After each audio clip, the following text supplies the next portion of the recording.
नमस्कार दोस्तों, 132 केवी SF6 circuit breaker reference में हम लोग सीमेंस का इस्तेमाल कर रहे हैं अभी तत्कालिक। बाद में हम लोग इसको CGL के लिए भी समझेंगे और अगर और किसी ब्रेकर समझना हो तो आप लोग के कहने पर उस दूसरे ब्रेकर से भी इसको समझाया जाएगा। ठीक है।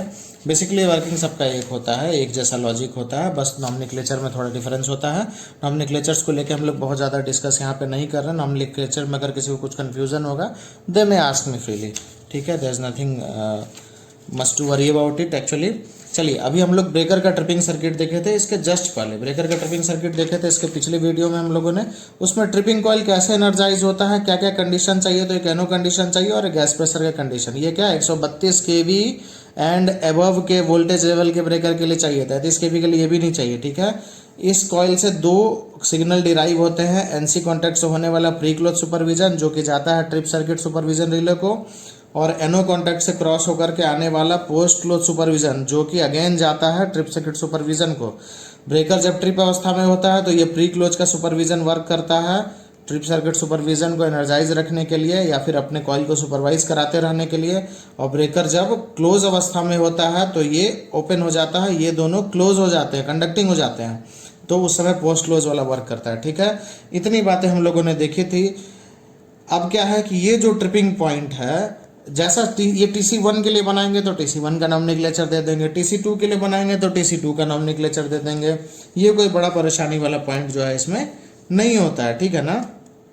अब चलिए, अब क्या होता है कि हम लोग के पास एक उसके बाद अगला टॉपिक में था कि capacitor tripping device. Capacitor tripping device generally siemens में रहता है, सारे जगह नहीं रहता है, लेकिन ये बहुत छोटा सा चीज़ है, हम लोग इसको एक बार देखना चाहेंगे। क्या है कैपेसिटर ट्रिपिंग डिवाइस के नाम पर बेसिकली क्या रहता है हमारे पास में कि जो हमारा सोर्स 1 रहता है, सपोज DC सोर्स 1 है। ठीक है ना, DC सोर्स 1 है, DC सोर्स 1 ऐसे यहाँ पे लगा हुआ है, DC सोर्स 1 यहाँ पर लगा हुआ है।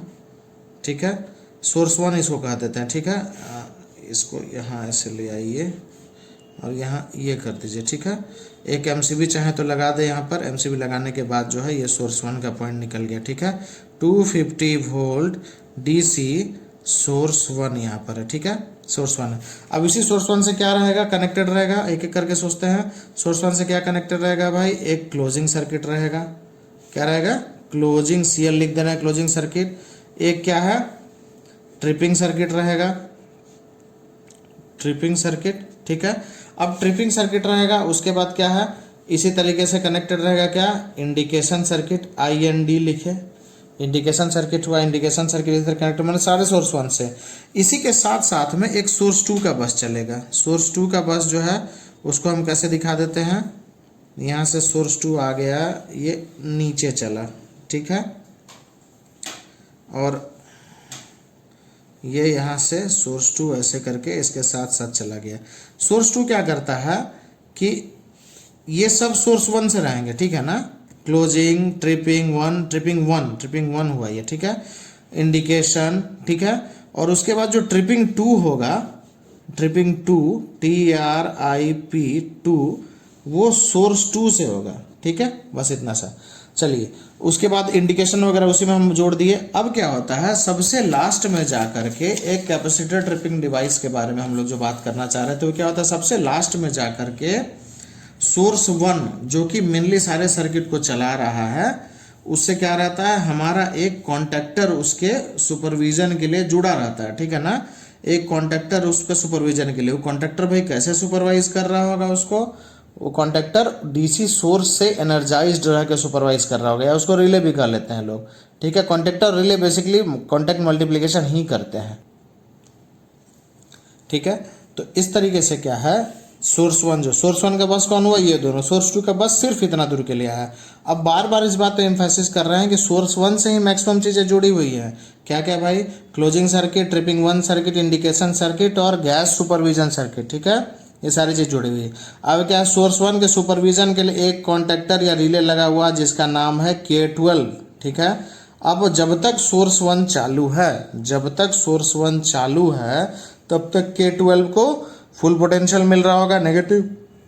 नेगेटिव इधर से, पॉजिटिव इस साइड से फुल पोटेंशियल मिल रहा होगा, मतलब K12 जो है वो पिकअप कंडीशन में है। ठीक है, फुल पॉजिटिव मिल रहा होगा मतलब K12 पिकअप कंडीशन में है। अब चलिए, इसके साथ ही साथ क्या होता है, एक कैपेसिटर जो है ना वो इसी से चार्ज होने के लिए लगा रहता है, एक कैपेसिटर इसी से चार्ज होने के लिए लगा रहता है। कैसे लगा रहता है जरा देखते हैं। क्या रहता है भाई कि यही जो पॉजिटिव है ये आगे एक्सटेंड हो गया, आगे एक्सटेंड होने के बाद एक रेसिस्टेंस लगा दी। रेजिस्टेंस एक्चुअली वायर का रेजिस्टेंस और एक एडिशनल रेजिस्टेंस भी लगाते हैं क्या कि एक्सेस शॉर्ट फॉल्ट के कंडीशन में जो एक्सेस करंट हो उसको थोड़ा लिमिट करे। एक्सेस करंट लिमिट नहीं करेगा तो हीट अप हो जाएगा। एक डायोड लगा दिए ताकि करंट इधर से वापस ना जा सके, जब भी करंट का फ्लो हो तो इधर से ही हो, मैंने कैपेसिटर को चार्ज करने में ही हो, कैपेसिटर वापस से इस डीसी बस में पावर ना डाल दे, ठीक है ना। अभी हम इसे कैपेसिटर चार्ज करने के लिए जाएंगे, ठीक है। आगे आगे एक और इस जगह से दो भाग में बस को बांट दिए, ठीक है। आगे आकर के ये हम लोग सीमेंस का रेफरेंस यूज कर रहे हैं, एक आरडी करके लगा हुआ है, ठीक है। आरडी करके लगा हुआ है, आरडी करके लगा हुआ है मतलब डिसिपेटिंग या डिस्चार्ज कराने का कैपेसिटर है, ठीक है। उसके बाद एक स्विच दिया हुआ है, स्विच दिया हुआ है, ये क्या है, एक पुश बटन स्विच है। ये क्या है, एक पुश बटन स्विच है। आप इसको पुश करेंगे तो ये सर्किट कंटिन्यू हो जाएगा। इस तरफ में एक कैपेसिटर लगा हुआ है, ठीक है। और यहाँ पर ये आ गया और ये आकर के फाइनली नेगेटिव बस से जुट गया। अब देखते हैं, इस कैपेसिटर के पास नेगेटिव इस रास्ते से पहुंचा हुआ है और पॉजिटिव इस रास्ते से आरसी और डायोड होते हुए पहुंच गया है। करंट जो भी आ रहा होगा कैपेसिटर को चार्ज करने के लिए इधर से आ रहा होगा, मतलब अगर ये 250 वोल्ट का सोर्स है तो ये कैपेसिटर 250 वोल्ट चार्ज होकर बैठा हुआ होगा। जब सिस्टम नॉर्मली रन कर रहा है तो ये कैपेसिटर 250 वोल्ट चार्ज होकर के बैठा हुआ होगा। कंफर्म बात हो गई, अब इसमें कोई प्रॉब्लम नहीं है। अब चलिए, अब क्या होता है, कैपेसिटर चार्ज है, ये क्या है, डिस्चार्ज के लिए एक स्विच दिया हुआ है, पुश बटन दिया हुआ है कि जरूरत पड़ने पर डिस्चार्ज कर ले। इसका नाम क्या दिया रहता है, एम्बर डिस्चार्ज करके लिखा रहता है। और जब आप ब्रेकर के पास जाएंगे तो कई जगह लिखा भी रहेगा कि सर्किट पर काम करने से पहले कैपेसिटर को डिस्चार्ज जरूर कर लीजिए। उसका कारण क्या होता है कि ये कैपेसिटर जो है अपने स्टोर्ड चार्ज से कुछ जगहों पर वोल्टेज एक्सटेंड कर सकता है। इस बात की शंका से बचने के लिए कहा जाता है कि भाई आप पहले कैपेसिटर को डिस्चार्ज कर लीजिए। कैपेसिटर मतलब जब चार्ज होगा तो यहाँ पॉजिटिव यहाँ नेगेटिव पोटेंशियल होगा, इधर से नेगेटिव बस है। क्या होगा, अगर आपको ये पुश बटन कर देंगे तो क्या कैपेसिटर इस रेजिस्टेंस के थ्रू डिस्चार्ज हो जाएगा। डिस्चार्ज हो जाएगा तो पोटेंशियल जो है उसका कम हो जाएगा, लॉस हो जाएगा। तब जाके आप इस सर्किट में हाथ लगा कोई मेंटेनेंस एक्टिविटी करिए, ठीक है, ये कहा जाता है। तब जाके आप मेंटेनेंस एक्टिविटी इसमें कर सकते हैं। चलिए, अब क्या होता है कि जब नॉर्मल वर्किंग कंडीशन में ये सब कुछ चल रहा है तो कैपेसिटर चार्ज है। अब क्या हुआ, यहाँ तक तो इनपुट है, ये कैपेसिटर पॉजिटिव को जब भी यहाँ से आगे ले जाएगा तो डायोड आगे बढ़ने नहीं देगा, रिवर्स बायस हो जाएगा। इधर लाएगा कब, जब ये स्विच दबेगा तो इधर लाएगा तो डिस्चार्ज ही हो जाएगा। तो कैपेसिटर में स्टोर कराके क्या फायदा, स्टोर करा के फायदा कि इसको जरूरत पड़ने पे कैपेसिटर ट्रिपिंग के रूप में, ट्रिपिंग डिवाइस के रूप में काम करता है। कैसे करता है, यहाँ से हम लोग थोड़ा सा कैपेसिटर से हम लोग एक वायर निकाले, वायर निकालने के बाद SF6 के मॉनिटरिंग के लिए जो कॉन्टैक्टर था K10, उसको चलाने के लिए हम लोग उसके पहले अभी तक देखे थे, पिछले वीडियोस में हम लोगों ने साफ साफ देखा था कि P जैसा लिखा हुआ था, ठीक है ना, P जैसा गोल बना करके लिखा हुआ था और उसको हम लोग कह रहे थे कि वही K10 को एक्चुएट कराता था। ये हम लोग पिछले वीडियोस में देखे थे।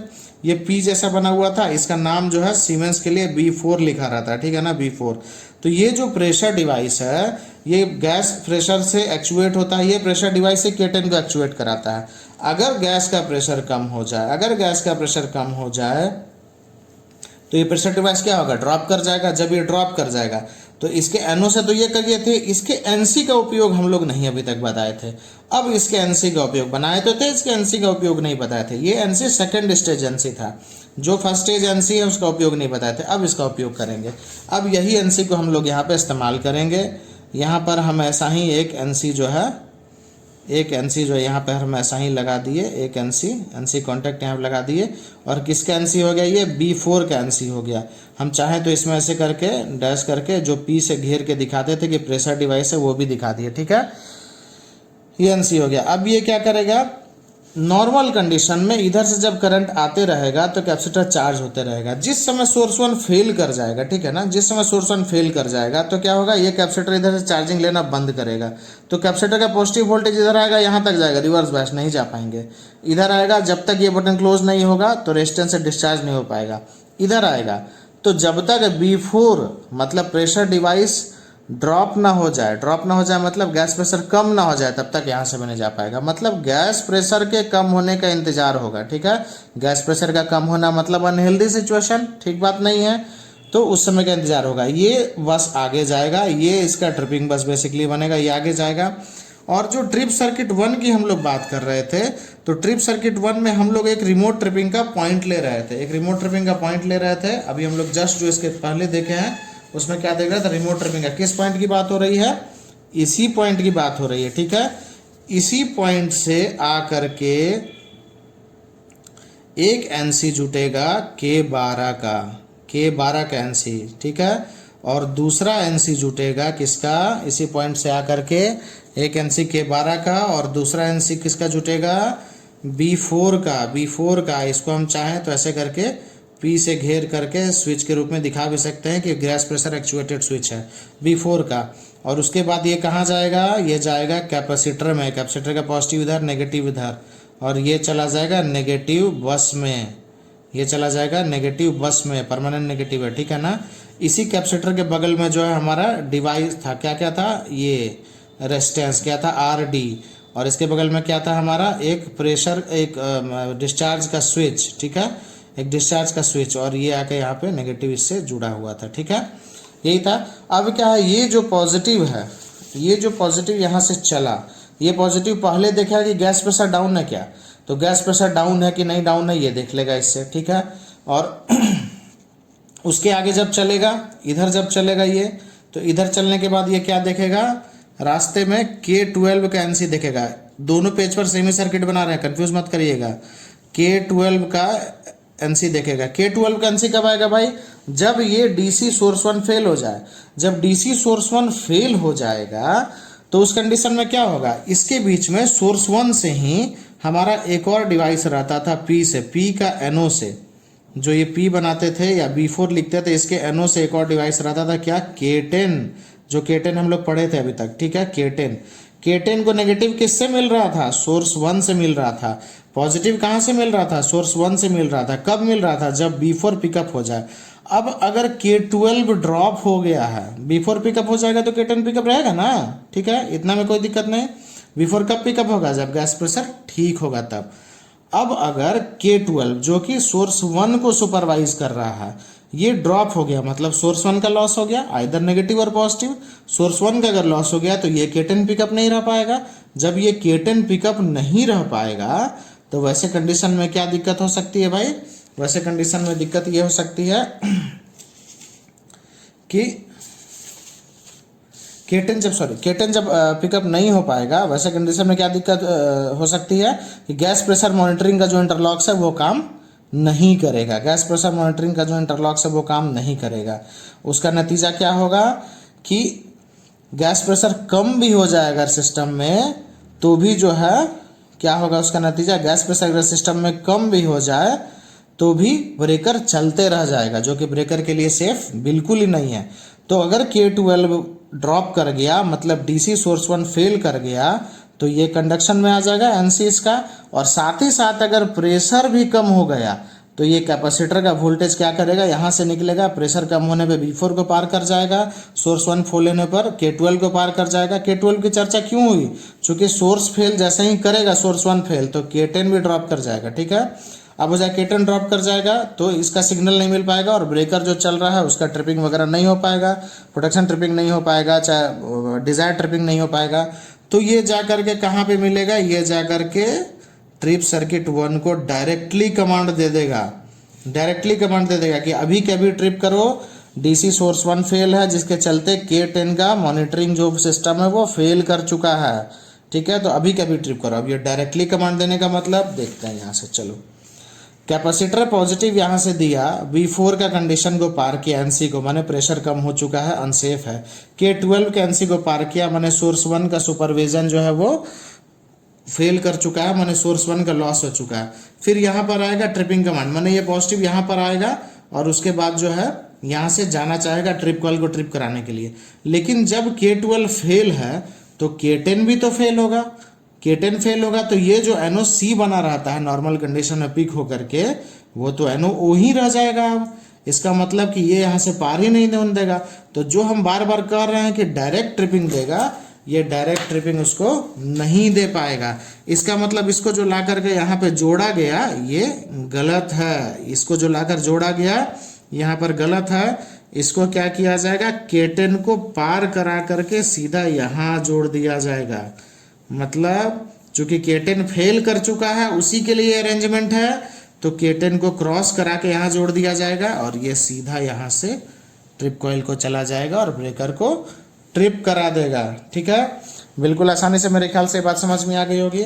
अब इन सारी चीज़ों को, ये जो सारा ड्राइंग हम लोग बनाए, इन सारी चीज़ों को हम लोग एक्चुअल ड्राइंग से समझते हैं, इन सारी चीज़ों को एक्चुअल ड्राइंग समझते हैं। ठीक है, काफ़ी आसानी से समझ आओगे मेरे ख्याल से। अगर कोई क्वेरी है, कोई कन्फ्यूज़न है तो प्लीज़ बताइए, मैं दोबारा एक्सप्लेन करने की कोशिश करूँगा। नॉलेज शेयर करने का ये जो मुहिम है मेरा, इसमें मेरा साथ दीजिए, हौसला बढ़ाइए, लाइक शेयर सब्सक्राइब करते रहिए और साथ बने रहिए। अगला एपिसोड जल्द।